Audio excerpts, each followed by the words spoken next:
Welcome, everybody. It's the Radio Surgery Show with Dr. Gil Lederman, M.D., New York's only Harvard-trained, triple board-certified radiation oncologist who brings you the latest cancer treatment news, interviewing world-renowned cancer experts, delving into special cases, and, of course, answering your questions. I'm Rob Redstone, broadcasting from the WABC studios in the heart of New York City. And now, please welcome Dr. Lederman. Thank you, Rob. I'm here with John Toronsky. Good morning, everybody. I hope you're up bright and early on this Saturday morning. Good morning, Doc. How's it going today? John's my co-host. Good morning. Great to see you, as always. Yes. Mike and Coop are running the controls, so they're giving the thumbs up. The A-Squad's here. They're making this show happen. Mike is answering all the calls. We're live in New York City, so unlike pre-recorded stuff, we are sitting here live in the heart of New York City. We're just a few blocks from our office. Our office is at 38th and Broadway, and the goal of this show is to try to bring you information that's truthful, honest, scientific, without selling cockamamie oil. And a lot of that's out there, Doc. Well, I know it's out there, and for people who spend a lot of money, actually, there's an industry out there buying cockamamie oils and stuff, and it's about $35 billion. And there's not much data out for it, and we're just warning people, not to spend your money uselessly. I'm just, for an example, I got an angry call from someone who believes in vitamins, which is great to believe in something, but like Ronald Reagan used to say, trust but verify. Right. We want to verify. If you've taken things, if you have a cancer and you think your vitamins are helping you, well, let's just look at a study. There was a study in Finland at the National Cancer Institute that looked at 29,000 men, all long-term smokers, more than 50 years of age, so they were at very high risk for cancer and heart disease, and they were given vitamins, vitamin E, beta-carotene, both or neither. And the whole idea was to look at, do vitamins, do antioxidants help people? And the results were clear. The results showed that people taking both supplements and vitamins were more likely to die from cancer and heart disease than those who didn't take anything. I know we had this conversation a few weeks ago, Doctor, regarding antioxidants and certain vitamins. Right. And, this is certainly news to me. I'm sure it's news to many people who are listening. But there were many people who were angry, say, how can you say that? Right. Well, there's data, and I can give you references. There's a great book with all the references. It's called Do You Believe in Magic by Dr. Paul Offit, O-F-F-I-T, M.D. He was on our show on WOR last week, and it's on our website if you want to listen to 1 hour of myself with Dr. Offit. Great show, a lot of information, and I'm happy to provide references. So it's not just saying something, but there's proof out there with tens of thousands of people. So please, before you spend your money on something, please look at the data. You don't want to be taking something that's going to increase your likelihood of dying. Now, Doc, I'm going to check that out. What's the website? What's your website? On WOR or my own? On your own. Well, they're both. Mine is rsny.org.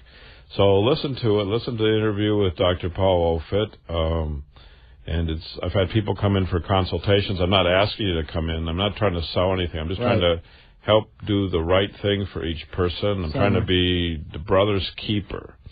This week, in Jewish life, there's a different Bible story that's read every week. It's divided up into all the weeks of the year. And last week was the story of Cain and Abel. And as you remember, Cain killed Abel. Right? Yep. And his father said, where's Abel? And, Abel wasn't there. And Cain said, am I my brother's keeper? Right. Right. So he didn't say exactly that he killed his brother, but he killed his brother. Yeah. And he killed his brother to get the inheritance of Abel. Right. And so are we our brother's keeper? So in that light, and without actually knowing that, last week I was at the National Cancer Meetings in Atlanta. It's the largest radiation cancer meetings in the world. There were almost 10,000 people there. There were 4,000 doctors there. And there were these buses that were taking people back and forth from their hotel to the convention center to hear the lectures and to learn the latest facts, which we're going to talk about in the show today. And my son and I got on the last bus on the last day. Okay. Okay, now these buses go around, And there's about 2 trips every hour, so you can imagine that the drivers take about 50 people, mainly doctors, from the convention center to the hotel or from the hotel to the convention center. It just goes around and around. Sure. So 50 on a trip, 2 trips an hour, let's say. It's probably even more. That's 100 doctors times 8 hours. It's 800 times 5 days. It's 4,000 visits, right? Right. So we got on the last bus on the last day. Okay.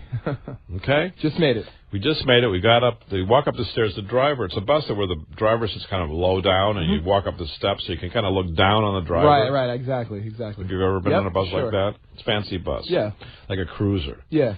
And I look down, and there's a cancer on the scalp of the driver. Get out of here, really? And I look closely, and it looks like a squamous cell cancer on the scalp. He shaved all his hair. He's probably losing his hair. He shaved all his hair. And I sat down with my son. I said, he's got a squamous cancer. My son, who's a medical student, went and looked. He said, yeah, what are you going to do? I said, well, I think we should tell him. My son says, yeah, you have to tell him. Yeah, of course, yeah. So you say, of course. Okay, so remember, this bus driver had seen 4,000 doctors in the last 5 days. Right. Okay? So probably everyone told him, right? Yeah. Wouldn't you think so? I mean, I would think so. Yeah. Okay. So we're leaving the bus, and we stop, coming down the steps, and I pat him on the shoulder. I say, thanks for the ride. And, I said, you've got what looks like a squamous cancer of the scalp. He said, no, that's not a cancer. It's just whenever I shave my head, I always cut myself on that bump recently. Yeah. And I said, no, you're not cutting yourself on the scalp because there's nothing there. You're cutting yourself because there's a cancer there. The cancer is growing into a big enough bump now that now you're hitting it every time you shave, and it's causing you to bleed and like causing a speed bump. pain. He's catching, Right, like a speed bump. Yeah. I said, please, mister, please, go to your doctor, get it checked out, go to dermatologist. You need a biopsy. You need that treated. Right. Because if you don't do it, it can kill you.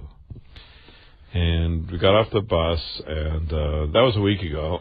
And my son said, remember to tell people on the show about this story. Yeah. That one doctor out of 4,000 told this man what to do. And, well, first of all, one doctor observed it and told the man. Maybe other people observed it but didn't say anything, or maybe they didn't observe it. But, it's like, should we be our brother's keeper? I think we'd probably have a better society if we were our brother's keeper and help the next guy rather than to ignore the next guy. I think I'd rather know than not know. Even though the news might not be the best news. Well, wouldn't you rather know it today when it's curable than 10 years or 10 months or 10 weeks when it's not curable? Sure. So it's interesting, and I guess I was thinking about what's the moral of the story. Well, it could be you should be your brother's keeper. Mm-hmm. Should be, well, do you want the doctor who's going to try to go the extra step to help you out when he doesn't have to, right? And the guy could have told me to go to XYZ. Yeah, sure. But my son and I thought it's the best thing to do, it's a moral thing to do, and it's brother's keeper. Yeah. So that tells you a little bit about who I am. Again, this is Dr. Lederman from Radio Surgery New York. We have this program on ABC Radio every week. We're live. We're happy to take your questions. Our phone number is 1-800-848-9222. 800-848-9222. And we have a booklet and a DVD that we're happy to send to you for free. If you call the number, you can just speak to Mike, and he will either get your address and send it to you, or we'll put you on the show and have your question. Or if you want privacy, you're welcome to call me directly to the office number at 212-CHOICES. 212-CHOICES. So there's a lot of news, cancer news this week, especially we were at the National Radiation Cancer Meetings. There's a lot of new information, and there are a lot of interesting patients that I want to talk about, because each of these patients has a story and a lesson, and we learn something from each person. I got a call from a man who then came in. His PSA is the prostatic-specific antigen, so it's this blood test that men get to show whether they have a higher or lower risk of getting prostate cancer. Mm-hmm. It's kind of like a screening test. Yeah. Like women get mammograms and women get pap smears, so now men are getting PSAs. And, of course, it's modestly controversial, but it actually is a pretty good screening test because in the old days, most men died of prostate cancer. They weren't aware of it. There wasn't early detection. And usually the cancer was growing, and it would spread to the bones. It would be stage 4. The patient would come in with back pain usually, and we'd do a biopsy and find cancer, and basically that was the end. I mean, the prognosis was terrible in the old days because they had stage 4 disease. It was extensive. There was no early detection. And now most men with prostate cancer are cancer-free, and if they do the right thing, they can even have a high chance of being cured. We don't use that word lightly, but being cured means you live like a normal person, and you die of something else. Right. I mean, that's the best thing. You die 25, 30 years later of something else. Hopefully it's making love with your wife or the finer things in loved life, ones, on New Year's Eve when you're 120 years old. Anyway, so this man came in with a PSA 5, Gleason 7, and of course the surgeon, the urologist is a surgeon, he biopsies the prostate, and usually the surgeons push for surgery. And this man was pushing for surgery, and surgery either with robotics or open surgery. And the patient was questioning me, should he have open or robotic surgery? And I told him, you got to be nuts to have surgery for a Gleason 7. First of all, the success rate in the best hands in America, the best hands. Very famous doctor in Baltimore, success rate is 66%. In New York, 60% cancer-free survival. Our success rate is 90% for Gleason 7 cancer. So Gleason 7 and higher is higher risk, and that's why we tell people they really need custom-tailored treatment. Some people can have no treatment. Some people can have a one-day treatment that takes a half hour. Some people need longer treatment. So everyone needs custom-tailored treatment. And in our hands, a Gleason 7 with brachytherapy and body radiosurgery would give him about a 90% cancer-free survival. That's based on 3,000 men I've treated. So it's not based on moonbeams, but actually many men I've treated, and then we follow the men. Yeah. And also with surgery, most men end up incontinent, which means they leak urine. Most men end up impotent, meaning they're unable to have erections for intercourse.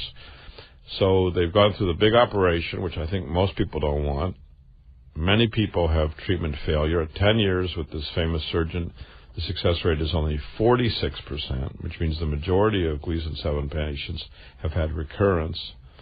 And they have the quality of life issues. Yeah. And in fact, robotic surgery data, there's a study from Harvard, which I often quote, shows the robotic surgery quality of life is less good than open surgery. So you can have better quality with our program, which is a non-invasive program. Right. There's no operation. There's no radical prostatectomy. Success rate's 90 versus 60. Yeah. So I urge men, give us a call. Let's talk about it before you get the big knife there. Right. Certainly kind of find out what you can do for them, Doc. And so it's a very important issue for every man with prostate cancer. We had several Jehovah's Witnesses. Last week we talked about Jehovah's Witness on the program. Jehovah's Witnesses are people that do not want or will refuse blood transfusion. Yeah, sure. And we had one man with cholangiocarcinoma, which is a cancer of the biliary tree, which is the system of the gallbladder and liver. And he was at a big hospital. And this man was going to have surgery. And, of course, as a Jehovah's Witness, he refused, and it was stage 4 cancer. So being stage 4 and refusing blood, refusing surgery, and in terrible pain, he was on narcotics. So I talked a little bit about him last week. He's had his now 3rd treatment after each of the 5 treatments. With radiosurgery is a non-invasive treatment. So we aim at the cancer, try to avoid hitting healthy tissue. No cutting. No cutting, no bleeding. You come in, it's 15 minutes. We try to hit the cancer. We've done it on 20,000 patients. We were the first in America to do it. Yeah, sure. And pretty much his pain is going away. So it's really rewarding to see this man who was in intractable pain, with the pain going away, good results, and happy that the treatments have been so successful. So, and then I had another person who's Jehovah's Witness, and he heard it on the show that we talk about it and try to respect people who do not want surgery well, I don't want surgery either if I can. Well, I don't want surgery either if I can. Well, I don't want avoid surgery. I don't think want anybody. I don't want cutting, bleeding. I mean, blood transfusions if you can avoid it. Why not? So it's an open invitation. If you want to try to avoid surgery for your cancer, or if you've had prior chemo or radiation, think about all the treatment options out there, and I'd be happy to answer your questions either privately or in person or on the radio. So we're going to go to this commercial break. We have a tremendous sponsor who has the most beautiful voice I've ever heard. Sounds very familiar, Doctor. And give us a call when we get back. 1-800-848-9222. And we're live. Thank you very much. For cancer treatment, most prefer effective, non-invasive, well-tolerated outpatient therapy. At Radiosurgery New York, the radiosurgery pioneers, that's our goal too. We're first in America, first in New York, first for you with body radiosurgery. We hit your cancer from head to toe with no cutting, no bleeding. We have decades of experience with primary and metastatic, large or small cancers. Cancer treatment with possibly a second chance for you, even if chemo, radiation, or surgery didn't work or isn't